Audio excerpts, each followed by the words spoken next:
विद्या आणि 64 ह्या इतक्या आपल्याला शिकता येतात, पण आपल्याला येतात किती संधी आहे ना.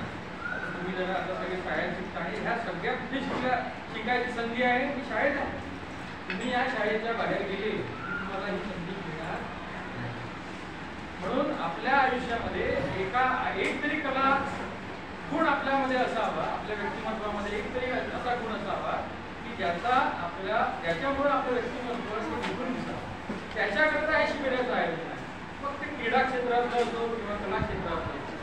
काल मी थोडा उशीर आलो, काल तुमच्या याला शिबिराला इथे भेट देऊ शकलो नाही, पण मी व्हॉट्सअपवर तुमचे फोटो पाहतो.